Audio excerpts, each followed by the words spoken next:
Pero guys, ito pakikita ko sa inyo. 6 lining plate. Ayan, 6 lining siya. 6 spring din siya guys. Ngayon, kakabit natin dito sa Skygo natin. So pwede dito sa mga Pantra. Ayan, classic pa tayo. Earl 150 yan. Ayan, performance niya. So papalit ako ng lining. So yun guys, may option naman ako. Lining. Stock lining siya. Pero yung clutch na gagamitin ko, pwede yun. Stock lining kayo. Gamit kayo ng Python. Ang Wave 100. Ayan. Wave 100 siya. Tapos, stock lining. Okay lang yun. Mas okay pa yung ganyan. Stock lining ka tapos naka-clutch spring ka na racing. Kasi, pwede pang long drive yun. Tapos pwedeng pang hataw-hataw. Tapos guys, di ba ito? 6 lining siya na may clutch spring din siya na 6. So, pwede mo itong ilagay itong Python. Python ng Wave 100, Wave 125 XRM. Kasya yun dito ha. So, bala ko nga sana magka-clutch racing clutch spring pa rin ako dito. Pero since na 6 naman to, para ka na rin naka-clutch spring. So tatry ko muna yung performance na ito. At pagka meron pa akong i-adjust, siguro mag-ano ako, racing clutch na ako dito. Para palitan ko tong stock nila. So ikakabit ko to ngayon dyan. So yung natin gagawin dito guys is magdidrink tayo ng langis dito. Dito ako magdidrink sa ilalim guys. Ito. So number 17.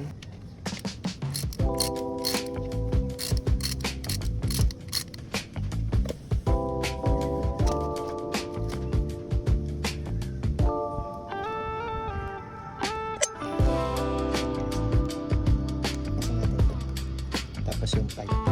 Tapos yung skid plate. Kasi hindi ito natatanggal yung pipe ko. Pag may skid plate.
First time lang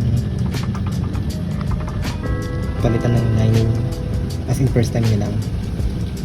Ayan, so ito ay 5 years na sa karamig, so 6 years na. So ayun guys, patanggalin natin itong bolt. Ayan, may dito natin.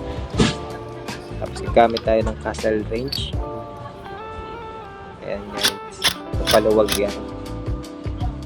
So ito, titingnan natin kung may alog ba itong bearing na to. Ayan. So ito yung stock lining ng Skygo 150. Yung washer niya guys. So ito, check natin kung alog ba to or wala. Pag wala, goods yan. So ito na yung 6 lining natin guys. Plug and play lang yan.